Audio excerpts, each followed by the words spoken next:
আমি আসতে আসতে দেখলাম আমার একটি ভিডিও ব্যাপক পরিমাণে ভাইরাল হয়েছে।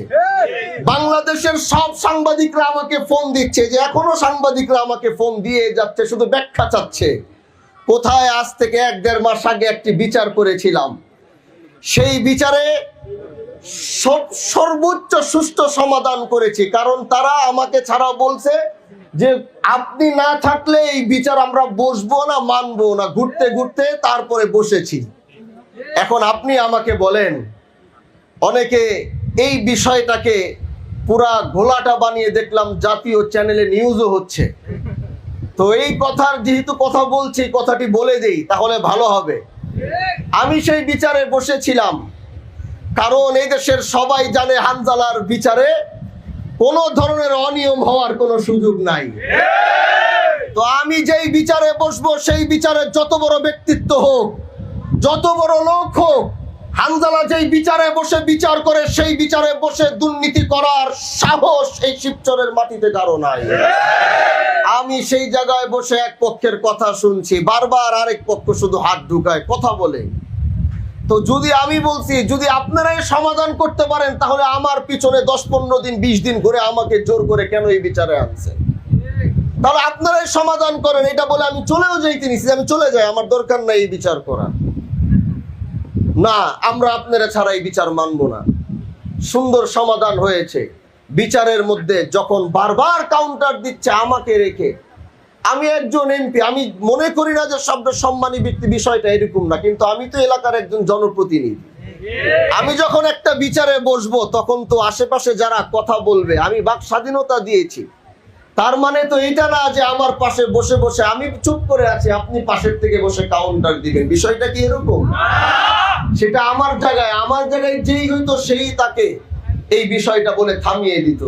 তো ওখানে 30-40 সেকেন্ড হয়তো আমি একটু রাগ করেছিলাম যে আমাকে এনে এখানে বসিয়ে আপনারাই যদি কথা বলে সব করেন, তাহলে আমাকে আনলেন কেন? এই রাগারাগি করতে গিয়ে দেখলাম ওই কে যেন ওখান থেকে 30-40 সেকেন্ডের একটা ভিডিও নিয়ে সেটাকে ছাড়ছে। এটা এখন পুরা বাংলাদেশের এখন জাতীয় নিউজ হয়ে গেছে।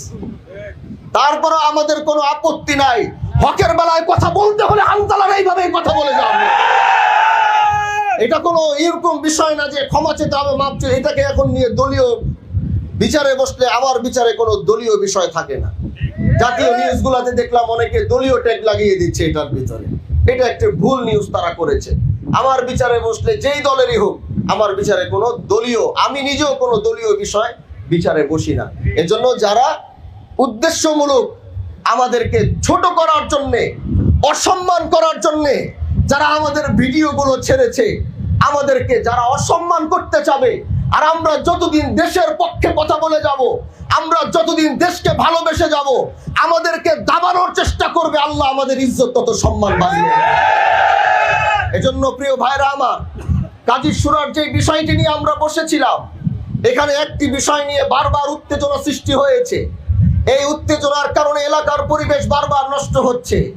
আমরা তো বিচার করি, আমরা জানি কখন কি বলতে হবে, কখন কি করতে হবে। এই বিষয়টি আমার সামনে আসার পরে আমি বলেছি যে এই বিষয়টি আমি ভালো করে দেখব। এই বিষয়টি ভালো করে ওয়াদা দিয়েছিলাম যে আমি আসব, আমি এই জায়গায় দাঁড়াবো, আমি শুনবো কি করা যায় সেটা আমি করব। আমি ওয়াদা দিয়েছি। হাজারো প্রতিকূলতা ছিল আজকে এখানে আসার পিছনে। সকাল থেকে ডিজিএফআই, এনএসআই, সরকারি রিপোর্ট, ওসি থেকে থানা থেকে শুরু করে সবাই আমাকে বারণ করেছে যে আজকে এখানে আপনি যায়েন না, সেখানে এটা হতে পারে, সেটা হতে পারে। আমি হানজালা আজকেই চিন্তা করে এসেছি। আমি ওয়াদা দিয়েছি, যদি জীবন চলে যায় ওয়াদা রক্ষা করব। কারণ ওয়াদা যখন মুমিন করে, সে ওয়াদা সে রক্ষা করে। এই জন্য সব উপরক্ষা করে নেতৃবৃন্দ সবাই বলেছে, অনেকে বলেছে, আমি বলছি ওয়াদা দিয়েছি, যাব। তো কি হয়েছে? যাব, যা হওয়ার হবে। আমি পরেরটা পরে দেখব। কারণ আমরা তো মৃত্যুকে ভয় পেয়ে চলি না ভাই। আজকের যে ঘটনা এখানে ঘটেছে, সেটা নিয়ে একটি সুন্দর সমাধান আমি চিন্তা করেছি। সেটা হলো, এইখানে যে ঘটনাটি ঘটেছে, সেই ঘটনাটির জন্যে আমি উভয় পক্ষের সাথে কথা বলেছি, এবং উভয় পক্ষের সাথে কথা বলে আমি একটি সমাধানের দিকে, যে একটি সমাধানের চিন্তা করেছি, সেটা হচ্ছে, যেহেতু অপরাধ করেছে, ভুল করেছে, ভুলের শাস্তি যদি প্রমাণিত হয়, তাহলে আমাদের আদালত হোক আর আইনি আদালতে হোক, যদি ভুল করে ভুলের শাস্তি হবেই হবে। যদি অপরাধ করে, সেই অপরাধ যদি আমাদের আদালতও না হয়, বাংলাদেশের আইন আছে, আদালত রয়েছে, দরকার হলে বাংলাদেশের আইন আদালতে ওই বিচার হবে, কিন্তু অপরাধের শাস্তি পেতে হবে। এজন্য প্রিয় ভাইরা আমার, আমরা চাই এলাকায় যেন বিশৃঙ্খলা সৃষ্টি না হয়। আমরা চাই এলাকায় এটাকে কেন্দ্র করে মারামারি, হানাহানি উভয় পক্ষের মধ্যে কোনো গন্ডগোল না হয়। এজন্য আমি বলেছি, বিষয়টি আমি নিজে খাতিয়ে দেখব, যেভাবেই ভালো হয় সেভাবেই সেই বিচার ব্যবস্থা আমি কায়েম করব। যে আপনারা রাজি আছেন তো ইনশাআল্লাহ? এই জন্য এলাকায় যে ঘটনাটি ঘটেছে, এই ঘটনাটি চাইলে আজকে গোটা জনসম্মুখে এখানে নিয়ে আসা যাইত, গোটা জনসম্মুখের সামনে এনে এই ধরনের একটি অপরাধের বিচার হয়তো জনসম্মুখে করা যেত। কিন্তু এই অপরাধ যদি জনসম্মুখে করা হয়, তাহলে এই দুই পক্ষ কোনোদিন এলাকার মানুষের সামনে মাথা উঁচু করে দাঁড়াতে পারবে না। তাদের পরিবারের ভিতরে একটি ট্যাগ লেগে যাবে, তাদের পরিবার পরিজনের ভিতরে এমন ট্যাগ লাগবে, বছরের পর বছর তারা বেঁচে থাকবে, মানুষ তাদেরকে এই ধরনের কথা, এই ধরনের ছোট করা, তাদেরকে সে অপবাদ তারা দিয়ে যেতে থাকবে।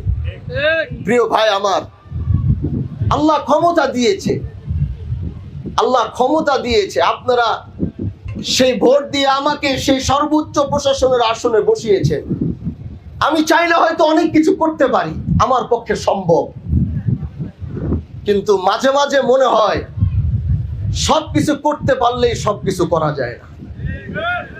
কখনো কখনো সেই বিষয়গুলোকে চেষ্টা করা দরকার, যে এই বিষয়টা জাতির সামনে আনার আগে যদি একটি সুন্দর সমাধান করা যায়, তাহলে সেটা প্রথমে সেইভাবে সারা ভালো।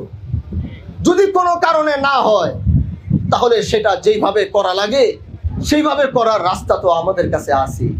দুনো পক্ষকে আমি বাহাদুরপুর নিয়ে যাব, বাহাদুরপুর বসিয়ে, আবারও বলছি, এই কাজটি একমাত্র করার কারণ হচ্ছে আমি কারো সম্মান, কারো ইজ্জত আমি নষ্ট করার জন্য এমপি হইনি। যে জিনিসটা ঘরে বসে ডাক দিয়ে সমাধান করে দেওয়া যদি যায়, তাহলে জাতির সামনে দুনো গোষ্ঠীকে দাঁড় করিয়ে, এত ক্যামেরা চলছে, এদেরকে সবার সামনে ক্যামেরার সামনে দাঁড় করাবো, মাথা উঁচু করে তারা বাঁচতে পারবে না।